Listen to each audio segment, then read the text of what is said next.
Eric Tyson, welcome to the podcast. Thank you, Jonathan.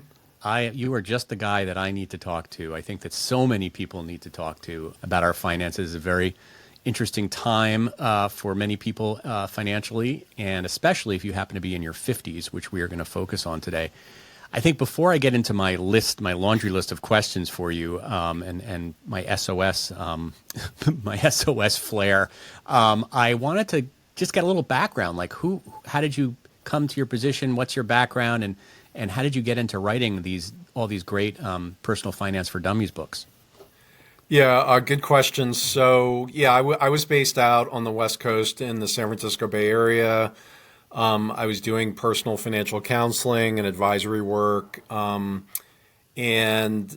realized pretty early on in that work how much people were being influenced by things that they would read or Yeah. hear, especially in the media. And I started to write, and because I wanted to be a voice of the practitioner out there. Not that my voice was necessarily more important, but I think it was a different voice that at that time I don't think there were a lot of people writing from a practitioner's perspective. So, the writing grew over time, and I happened to do a presentation for a company called IDG Books, which was publishing for dummies computer books at the time. Hmm. And they liked my presentation and said, "Hey, would you write personal finance for dummies?" And initially, I wasn't super excited about the idea because I'd never seen the books, Yeah. and I thought the title was a little off-putting. But when I actually read some of the books and realized it was meant to be with a touch of humor, and I like the kind of down to earth approach, keeping things simple. I was sold on it, and it's a good thing that I came to my senses because it's been a good journey for me and a way to reach a lot more people than I could have as an individual counselor. Yeah, I think that it's a double-edged sword. This marketing, this for dummies title, because obviously some people aren't going to pick it up because they're like, I'm not a dummy. But at the same time, it enables you to kind of to simplify things that are not simple, and in a way, in a language, in a conversational language that people understand. And I certainly appreciate it in the world of personal finance because I think, like a lot of creative people, my brain is good at one thing, but not so good at the numbers part of what we do, or just of our lives. And so, having somebody explain it to me in kind of concrete terms is extremely helpful. So I will consider Yeah. myself a dummy when it comes to personal finance, hmm unfortunately. But you also, your books focus on a lot of different things, but what I want to focus on is this personal finance after 50 for dummies, hmm because as I told you in our email exchange, I have a lot of readers on my Substack that are Generation X, which is people in their 50s or late 40s, who are, facing a very interesting, almost like an existential crisis right now, where hmm they are in a tough spot financially. They've either been laid off, hello, they have savings and 401ks over the years, but not enough to retire on. It's not, they don't have a pension, Yeah. and they're struggling to find work. hmm Whether that's ageism or just the way the economy is. I think everybody I know is struggling to find work right now. So, hmm first of all, I want to know, what inspired you specifically to write a book for people in the over 50 crowd. Yeah. I think it was in large part just the recognition that there definitely are some unique issues and challenges that come up. Especially approaching retirement age and thinking about, do I have enough? Yeah. What does retirement mean to me? How is Social Security going to work and health insurance coverage? I mean, there's a lot of nitpicky details, Yeah. a lot of questions and decisions. So, I mean, there's certainly a lot of overlapping content with, like, say, personal finance for dummies. But yeah, the over 50 version of personal finance for dummies is even meatier, more, nitpicky. How does Medicare work? When am I covered? What doesn't it cover? That kind of stuff. Yeah.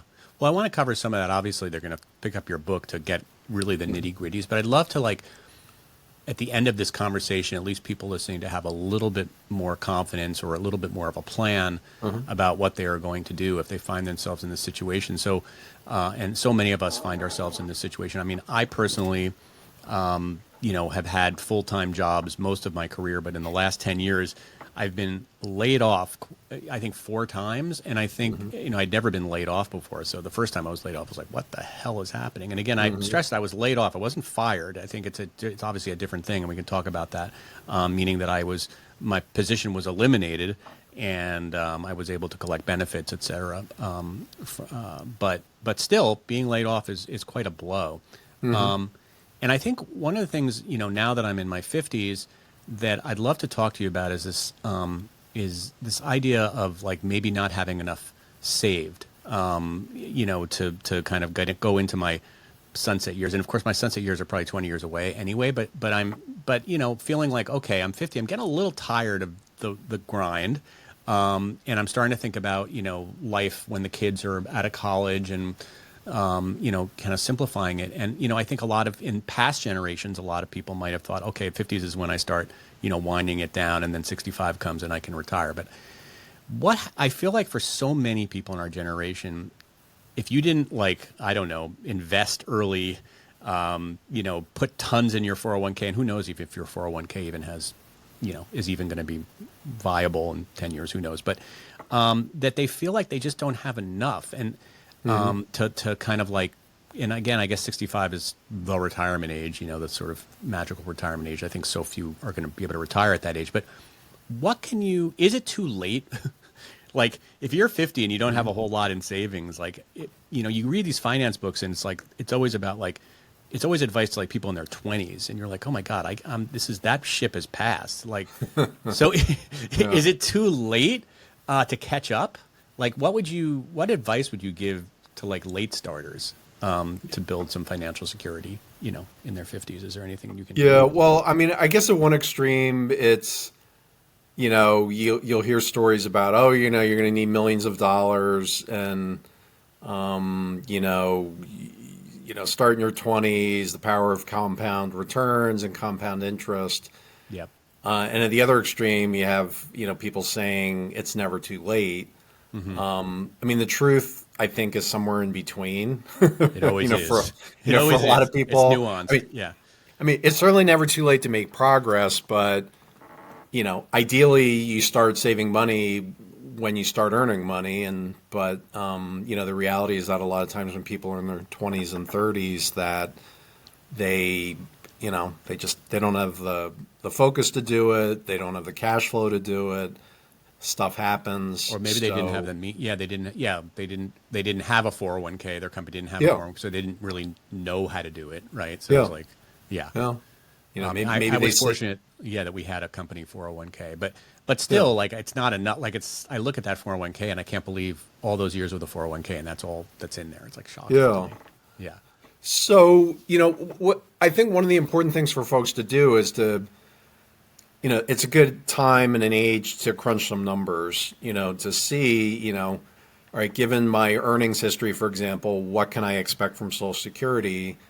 A lot of folks now are going to have to work till, or will not get their full Social Security benefits till age 67. You can draw them sooner and take a reduced benefit, but that's when, most older people are going to be eligible for a full Social Security benefit. So you take that number, add in your savings, put a reasonable growth rate on it. I mean, there's all sorts of online tools, Vanguard, T. Rowe Price. There's a bunch of different tools. We talk people through how to use those in the book and, come up with some numbers to say, okay, given where I'm at today, and given my expected retirement age, to get to where I want to go, you're going to come up with a monthly savings amount number. Do you need to save $500 a month, $1,000 a month? It depends where you are and what your goals are. So, I mean, for me, that's where the rubber hits the road. It's better.